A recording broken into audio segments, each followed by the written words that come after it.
Who's your favorite president?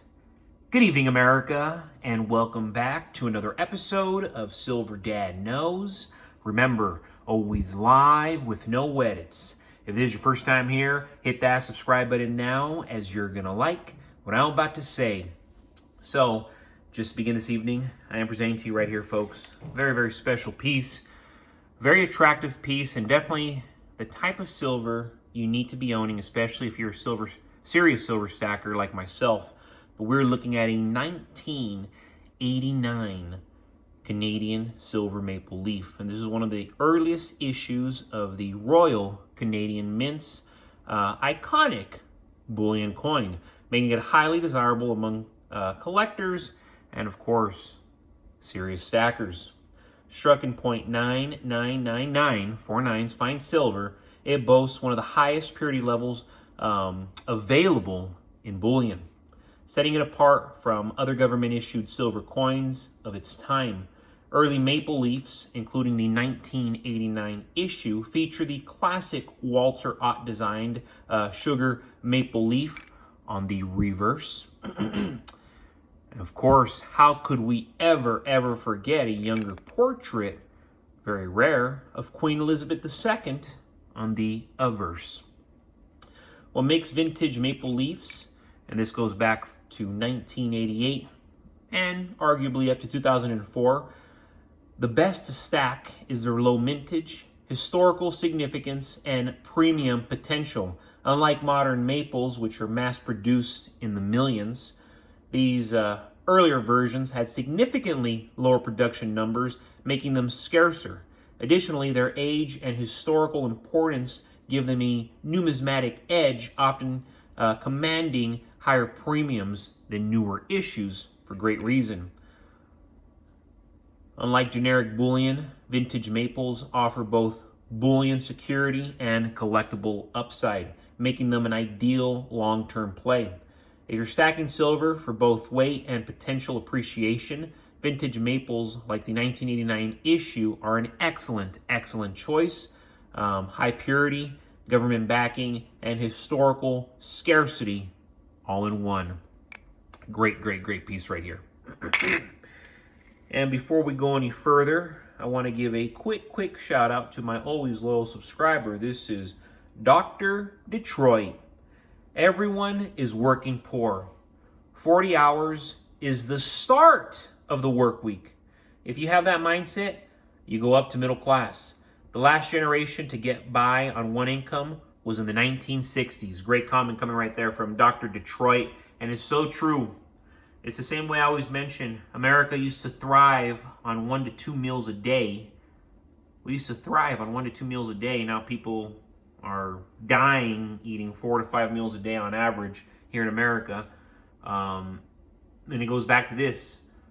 40 hours sounds crazy to a lot of Americans. And then a lot of Americans wonder, well, why am I poor? Because you don't want to put in the work. And then I talk to people who are making $300,000-$400,000 a year.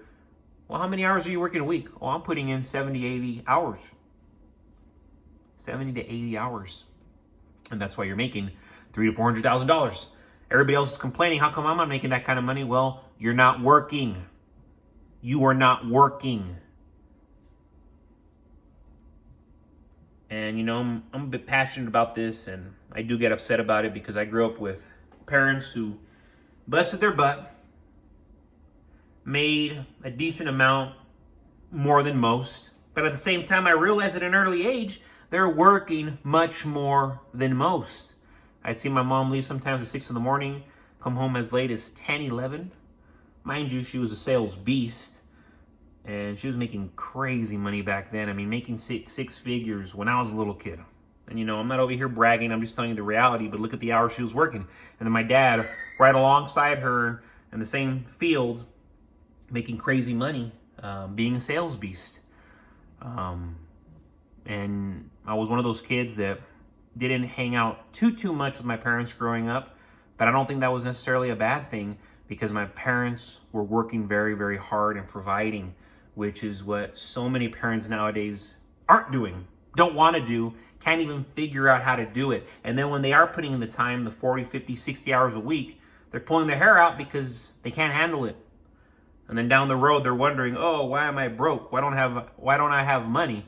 Well, because when you add up all the time, you're not putting in the time.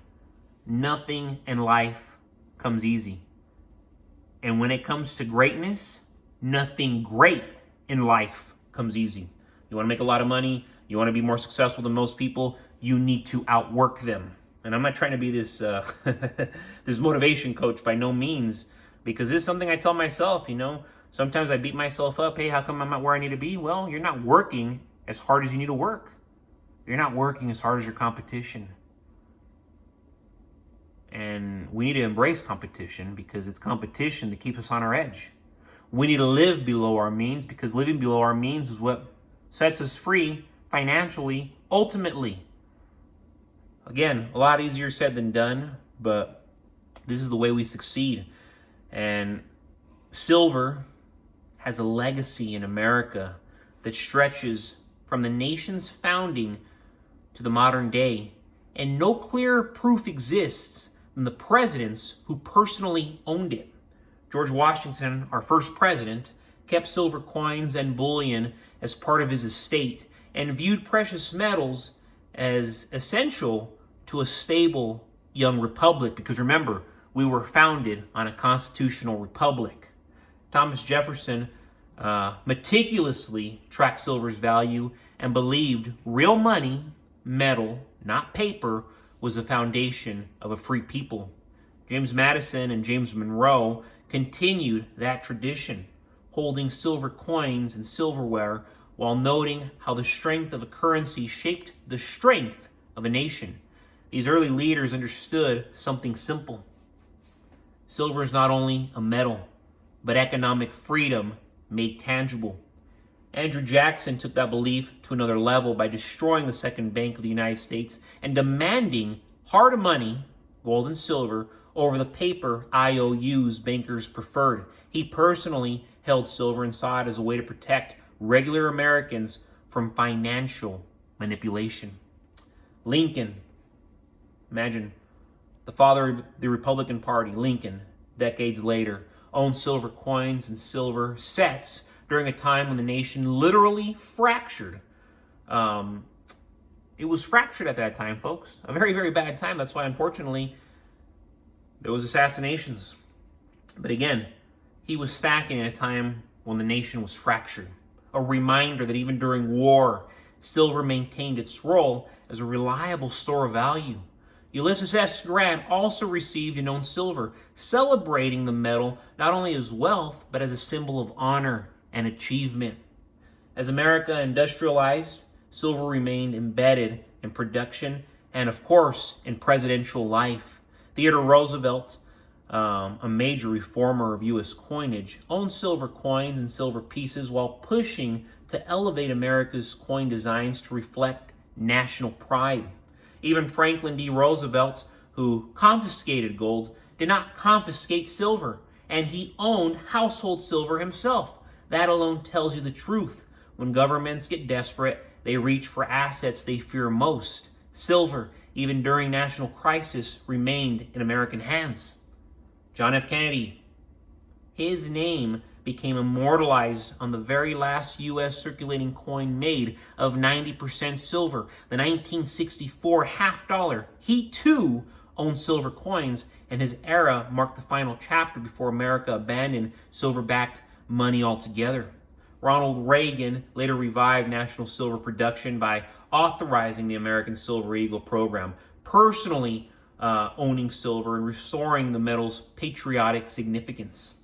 Today, silver sits at 57 to 58 bucks, and the message across centuries is the same.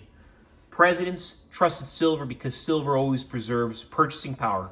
Paper currencies collapse, banks fail, and digital systems freeze, but silver remains real, physical, and independent of government control. The leaders who built and defended this nation relied on it, and in a time of inflation, debt crisis, and currency decay, we need to also.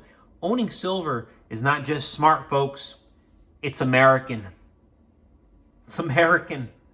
Why would you not want to own precious metals, God's money in modern America. It is an absolute no-brainer. But folks, as always, thank you so much for joining us for another evening, another episode of Silver Dad Knows. God bless you, God bless your household, and God bless America.